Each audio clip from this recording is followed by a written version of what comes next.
चेहऱ्यावर ग्लो येण्यासाठी आपण भरपूर वेळा पार्लरमध्ये जाऊन महागडे असे फेशियल्स करून आणतो, परंतु त्याचा पाहिजे तसा रिझल्ट आपल्याला बघायला मिळत नाही. उलट त्याची रिॲक्शन आपल्याला होत असतात.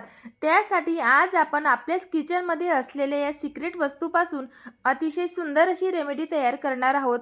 त्यासाठी व्हिडिओ स्टेप बाय स्टेप नक्की फॉलो करा. चला तर या ठिकाणी आता वेळ वाया न घालवता आजच्या या सुंदर अशा रेमेडीला सुरुवात करूयात. तर या ठिकाणी आपल्याला पहिलं इन्ग्रेडियंट लागणार आहे ते म्हणजे बटाटा. तर बटाटा आपल्या प्रत्येकाच्याच किचनमध्ये अवेलेबल राहतो. तर पासून आपण आपल्या चेहऱ्यावरील जी घाण असते किंवा डर्ट ऑइल इम्प्युरिटीज असते, त्याचबरोबर काळे डाग धब्बे कमी करण्यासाठी बटाटा हा खूपच जास्त हेल्पफुल राहतो. त्यासाठी आज आपल्या या रेमेडीमध्ये आपल्याला बटाट्याचा आवर्जून वापर करायचा आहे. तर या ठिकाणी एक मीडियम आकाराचा बटाटा घ्यायचा आहे. तो स्वच्छ वॉश करून घ्यायचा आहे आधी आणि त्यानंतर आपल्याला या बटाट्याची साल काढून घ्यायची आहे आणि त्यानंतर आपल्याला एका किसणीच्या साहाय्याने हा बटाटा किसून घ्यायचा आहे किंवा तुम्ही मिक्सरमध्ये देखील हा बटाटा ग्राइंड करू शकतात. आपल्याला या बटाट्याची पेस्ट तयार करून घ्यायची आहे किंवा किसून घ्यायचा आहे, जेणेकरून त्याच्यामधला जो रस आहे तो इझिली आपल्याला काढता येईल. तर बटाट्यामध्ये स्टार्चचं प्रमाण भरपूर जास्त असतं, जे की आपल्या चेहऱ्यावरील काळवटपणा किंवा टॅनिंग असू द्या किंवा वांगाचे डाग असू द्या, ते सगळे रिमूव्ह करण्यासाठी खूपच जास्त हेल्पफुल राहतो. त्यासाठी बटाट्याचा आवर्जून आपल्याला आजच्या या रेमेडीमध्ये वापर करायचा आहे. तर या ठिकाणी बटाटा किसून घेतल्यानंतर एका बाउलमध्ये चाळणीच्या साहाय्याने याच्यातला जो रस आहे तो आपल्याला पूर्णतः काढून घ्यायचा आहे. तर या ठिकाणी एका कापडाच्या साहाय्याने देखील तुम्ही हा बटाट्यामधला जो ज्यूस आहे किंवा रस आहे तो काढू शकतात. तर या ठिकाणी हा जो ज्यूस आहे तो आपल्या चेहऱ्यावरील जी घाण आहे ती तर साफ करणारच आहे. त्याचबरोबर आपल्या चेहऱ्यावर इन्स्टंट ग्लो येण्यासाठी बटाट्यामधील जो स्टार्च असतो तो खूपच जास्त हेल्पफुल राहतो. वाढत्या वयानुसार प्रत्येकाच्या चेहऱ्यावर काही ना काही प्रॉब्लेम येत असतात. त्यासाठी आपण घरच्या घरी जर का अशा प्रकारे सुंदर अशा रेमेडी तयार करून चेहऱ्यावर अप्लाय केल्या तर त्याच्या आपल्या चेहऱ्यावर कुठल्याही प्रकारे साईड इफेक्ट होत नाही किंवा कुठल्याही प्रकारचं नुकसान होत नसतं. या उलट आपल्या चेहऱ्यावर त्याचा मॅजिकल असा ग्लो बघायला मिळतो आणि आपली चेहऱ्याची त्वचा ही वाढत्या वयानुसार देखील अतिशय सुंदर दिसायला लागते. तर या ठिकाणी बघू शकताय तुम्ही बटाट्यामध्ये किती प्रमाणात स्टार्च असतं. तर हा स्टार्च आपल्या चेहऱ्यावर तेवढाच जास्त हेल्पफुल राहतो. तर आता या ठिकाणी या बटाट्याच्या ज्यूसमध्ये किंवा रसमध्ये आपल्याला आजचं जे सुपर हिरो इन्ग्रेडियंट आहे ते यामध्ये ॲड करायचं आहे, ते म्हणजे मसूर डाळीचं पीठ. तर मसूर डाळीमध्ये ब्लिचिंग प्रॉपर्टी जी भरपूर जास्त प्रमाणात असते, जे की आपल्या चेहऱ्यावर इन्स्टंट ग्लो येण्यासाठी खूपच जास्त हेल्पफुल राहते. तर आता या ठिकाणी नेक्स्ट इन्ग्रेडियंट यामध्ये आपल्याला ॲड करायचं आहे ते म्हणजे तांदळाचं पीठ किंवा राईस फ्लोअर.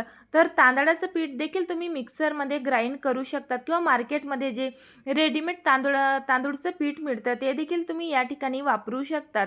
तर साधारणतः 1 टेबलस्पून एवढं तांदूळचं पीठ आपल्याला या ठिकाणी लागणार आहे आणि आता यामध्ये नेक्स्ट इन्ग्रेडियंट आपल्याला घालायचं आहे ते म्हणजे कस्तुरी हळद म्हणजे वाईल्ड टर्मरिक, ज्याला आपण आंबे हळद म्हणतो. लक्षात ठेवा या ठिकाणी शक्यतो किचनची हळद यूज करू नका, कारण बऱ्याच वेळा त्याचे आपल्या चेहऱ्यावर रिॲक्शन देखील होत असतात.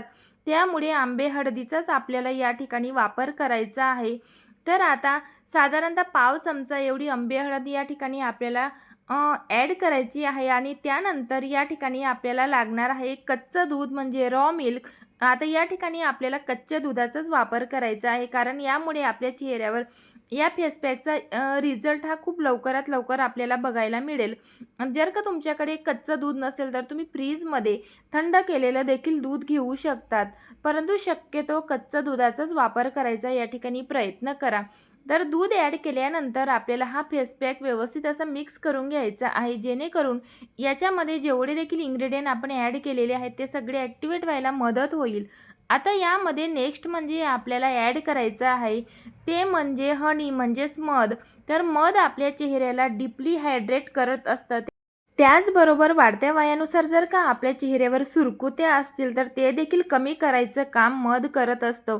त्यामुळे मधाचा देखील आपल्याला या रेमेडीमध्ये आवर्जून वापर करायचा आहे. जर का तुम्हाला मध सूट होत नसेल तर तुम्ही या जागेवर ॲलोवेरा जेल देखील वापरू शकतात.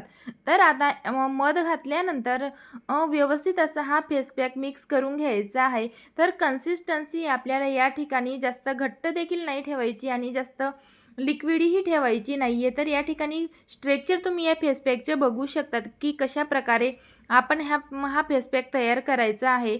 तर आता हा फेस पॅक व्यवस्थित असा मिक्स झाल्यानंतर हा चेहऱ्यावर अप्लाय कसा करायचा ते देखील तेवढंच जास्त महत्त्वाचं असतं. कारण कुठलीही होम रेमेडी आपण चेहऱ्यावर अप्लाय कशा पद्धतीने करतो त्यावर देखील त्याचा रिझल्ट हा डिपेंड असतो. तर आता चेहऱ्यावर फेस पॅक अप्लाय करायच्या आधी चेहरा स्वच्छ धुवून घ्या आणि त्यानंतर आपल्याला हा फेस पॅक चेहऱ्यावर अप्लाय करायचा आहे. तर आता लोअर टू अप्पर डायरेक्शनमध्ये किंवा सर्क्युलर मोशनमध्ये हा फेस पॅक चेहऱ्यावर अप्लाय करा. तर या ठिकाणी बघू शकताय तुम्ही मसूर डाळीच्या पिठामध्ये जे बारीक दाणे असतात किंवा तांदळाच्या पिठामध्ये बारीक दाणे असतात ते आपल्या चेहऱ्याला नॅचरल एक्सफोलिएट करायचं म्हणजे नॅचरल स्क्रब करायचं काम करत असतं. त्याचबरोबर आपल्या चेहऱ्यावरची जेवढी देखील डेड स्किन असते किंवा ब्लॅकहेड्स किंवा व्हाईटहेड असतात ते आरामात या फेस पॅकमुळे रिमूव्ह होत असतात. तसेच आपण यामध्ये तांदळाचं पीठ ॲड केलेलं आहे. तांदळाच्या पिठामध्ये व्हिटॅमिन ई तसेच ब्राईटनिंग आणि व्हाईटनिंग प्रॉपर्टीज ही भरपूर जास्त प्रमाणात असते, जे की आपल्या चेहऱ्यावर एक अतिशय ग्लास स्किन होण्यासाठी खूपच जास्त हेल्पफुल राहते. त्यासाठी तांदळाचं पीठ देखील आवर्जून यामध्ये ॲड करा. आणि आता चेहऱ्याला फेस पॅक अप्लाय केल्यानंतर तसाच न राहू देता आपल्याला चेहऱ्याला 2 ते 3 मिनिटासाठी मसाज द्यायची आहे, जेणेकरून चेहऱ्यावरील सगळी डर्ट ऑइल इम्प्युरिटीज ही रिमूव्ह होईल. त्याचबरोबर चेहऱ्यावर इन्स्टंट ग्लो देखील या प्रोसेसमुळे येत असतो.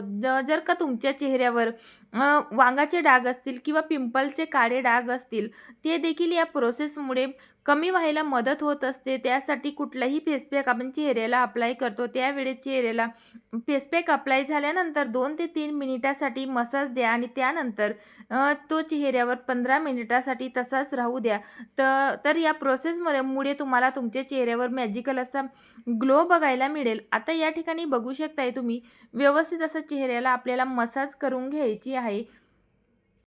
तर चेहऱ्यावर 3 ते 4 मिनिटासाठी मसाज झाल्यानंतर चेहऱ्यावर फेस पॅकची सेकंड लेयर अप्लाय करायचं कधीही विसरायचं नाही. तर ही स्टेप खूप जास्त महत्त्वाची असते. कारण आपण फेस पॅक अप्लाय केल्यानंतर 2 ते 3 मिनिटासाठी चेहऱ्याला हलक्या हाताने मसाज दिल्यानंतर जर का चेहऱ्यावर फेस पॅकची सेकंड लेयर अप्लाय केली तर त्याचा रिझल्ट हा आपल्याला लवकरात लवकर बघायला मिळतो. त्याचबरोबर इन्स्टंट ग्लो आपल्या चेहऱ्यावर येत असतो. तर चला आता 10 ते 15 मिनिटासाठी फेस पॅक असाच राहू दिल्यानंतर थंड पाण्याने आपल्याला चेहरा वॉश करून घ्यायचा आहे. तर रिझल्ट तुम्ही या ठिकाणी बघू शकतात की किती सुंदर असा ग्लो चेहऱ्यावर आलेला आहे. तर नक्की तुम्ही देखील अशा पद्धतीने घरच्या घरी हे मसूर फेशियल नक्की करून बघा. आपल्या चेहऱ्याची त्वचा यामुळे खूपच जास्त बेबी सॉफ्ट त्वचेसारखी होते किंवा तुकतुकीत होत असते आणि घरगुती उपायामुळे कुठलेही नुकसान आपल्या चेहऱ्यावर होत नाही. तर आता फेस पॅक अप्लाय झाल्यानंतर चेहऱ्याला मॉइश्चरायझर लावायचं विसरायचं नाही आहे. चेहऱ्याला मॉइश्चरायझर लावणं तेवढंच जास्त महत्त्वाचं असतं, कारण आपण जी होम रेमेडी चेहऱ्यावर अप्लाय केलेली असते त्यामुळे आपले पोर्स हे ओपन झालेले असतात. तर ते लॉक करायचं काम मॉइश्चरायझर करत असतं. त्याचबरोबर आपल्या चेहऱ्यावर जो जो होम रेमेडीमुळे ग्लो आलेला असतो तो लॉक करायचं काम देखील मॉइश्चरायझर करत असतं. त्याचबरोबर डीपली हायड्रेशन आपल्या चेहऱ्याला मिळत असतं. तसेच मॉइश्चरायझर अप्लाय झाल्यानंतर चेहऱ्याला 2 ते 3 मिनिटासाठी अशा प्रकारे मसाज द्या, जेणेकरून तुमच्या चेहऱ्यावरील ब्लड सर्क्युलेशन हे खूप चांगल्या प्रकारे होईल आणि चेहरा हा खूपच जास्त ग्लो करायला लागेल. तर आजची ही रेमेडी तुम्हाला कशी वाटली मला नक्की कमेंट करून सांगा आणि मानेला देखील मॉइश्चरायझर लावायचं कधीही विसरायचं नाही. तर या ठिकाणी चेहऱ्यावर ग्लो तर तुम्ही बघतच असणार. नक्की तुम्ही देखील अशा प्रकारे घरच्या घरी होम रेमेडीज ट्राय करून बघा आणि हे मसूर फेशियल नक्की करून बघा. तर आजची रेमेडी तुम्हाला जर का आवडली असेल तर व्हिडिओला लाईक करायला विसरू नका आणि चॅनलवर जर का नवीन असणार तर चॅनलला सबस्क्राईब देखील नक्की करा. चला तर मग भेटूया नवीन अशाच रेमेडीसोबत.